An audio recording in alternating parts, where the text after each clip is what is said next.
ଚାଲୁନ ଆଜି ବନାମା ପୁରା ବହୁତ ଟେଷ୍ଟି ତରକାରୀଟି ସୋୟା ବଡ଼ିର। ଯଦି ଥରେ ବନାବେ ବେଲେ ନେକ୍ସଟ ଟାଇମ୍ ସିଓର ବନାବାରକେ ଇଚ୍ଛା করবে।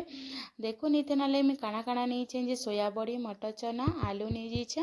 আলুকে ভাল করে ধুই ধুয়া দেলি আউ কাটি ଦେଇଛେ এটা পিস পিস করে টিকে পতলা সাইজ করছেন জলদি সিঝবা বলিকি তারপর মটর চনারে চনা চনাকে কাढ़ी দেলি এটা পানি পকাই ଦେଇଥିଲି। ସୋୟା ବଡ଼ିକେ ଆମେ କାଁ କର୍ମା 2 ମିନିଟ୍ର ଲାଗି ଫୁଟେଇ ଦେମା ଯେଣିକି ସଫ୍ଟ ହେଇଯିବା। ତାପରେ ଏଇଟା ଗରମ ପାନି ଦେଇଦେଲେ ଜଲ୍ଦି ହେବା ବୋଲି ମୁଁ ଫୁଟେଇ ଦେଇଥିଲି। ଆଉ ଏଇଟା ତ କଢ଼େଇ ନେଇଗଲି ସେଥିରେ ଜିରା ଦେଇଦେଲି। ତାପରେ ଏଇଟା କାଣା କହିଛି କି ଅଦା ଲେସୁନ ପିଆଜ ଶୁଖା ମିର୍ଚା ଗୋଟେ ଟମାଟୋ ଦେଇକରି ଭଲ କରି ଟିକେ ଭାଜିଦେଲି। ଭାଜି ହେଇଗଲା ପରେ ସେଥିରେ ମୁଇଁ ଆଡ଼୍ କରିଥିଲି ବାଦାମ ତାପରେ ଆଉ କାଜୁ ସବୁକେ ଏଇଟା ଭଲ କରି ଭାଜିଦେଲି। ତାରପରେ ଏଇଟା ସଫ୍ଟ ହେଇଯିବା ସବୁ ଦେଖୁନ୍ ଏଇଟା ପୁରା ଏଇଟା ଆମେ ଏଥିରେ ଯେନ୍ ମସଲାଟା ଦେମା ନେଇକେ ସେଟା ଏଇଟା ମୁଇଁ ରେଡ଼ି କରୁଛେ। ଆଉ ସେଟା ଥଣ୍ଡା ହେବାର ଲାଗି ମୁଇଁ ରଖିଦେଲି। ଆଉ ଇଆଡ଼େ ଆଲୁ ଓ ସୋୟା ବଡ଼ିକେ ଭାଜିଦେମି। ଇଆଡ଼େ ଆଲୁ ସୋୟା ବଡ଼ି ଭାଜି ହେଉଥାଉ ସିଆଡ଼େ ମସଲାଟା ମୁଇଁ ପିସି ଦେଇଥିସି ନ। ଦେଖୁନ୍ ଏଇଟା ମସଲାଟା ପିସିଦେଲି ମସଲା ତ ରେଡ଼ି ହେଇଗଲା ଆମର କେନ୍ତା ଭଲ ଦିଶছে ମସଲାଟା ପୁରା। ତାରପରେ ଆଲୁ ସୋୟା ବଡ଼ି ବି ଇଆଡ଼େ ମୋର ରେଡ଼ି ହେଇଗଲାନ। आलू देखुन गुटे गुटे साइड पूरा लाल लाल हो जाइए सोया बड़ी भी गुटे गुटे साइड लाल लाल हो जाइए बेसी पूरा नहीं भाजू एमती भी पूरा नहीं। आई कढ़ई रे टिके लटकी जाएसी नॉन स्टिक नहीं से तो बेले लटकी जाएसी।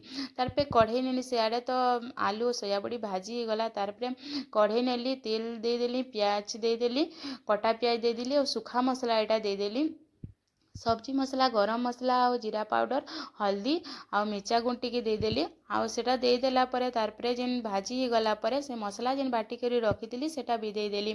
ई मसला के आमे जहाँ बेल नि कसू केला जे इटा तो सब भाजी गली मुई पीसी देइथिली 2 मिनिट न जस्ट खाली कसी देमा। आउ तारपरे सेतिरे जेन भजा भाजी करी रखिथिली तार माने आलू सोया बड़ी आउ तारपरे मटर चना सिझी करी रखिथिली सबू के देदेली आउ कसी देली 1 मिनिट लाई कसी देली। कसी सारा पर नून टिके देदेली आ तार पेन टिके बाई जस्ट देली 2-3 मिनिट फुटी जावा। फुटी गला परे रेडी हो जाएसी आम तरकारीटा। बेसी टाइम आमे ताके भी फुटा नहीं लगे पानी भी तो कम दिया है आउ सब मसलाटा जेन भी ऐड कराई सेटा तो भजा मसला है हेतिरली देखुन पूरा रेडी हो गला मस्त तरकारीटा आमर।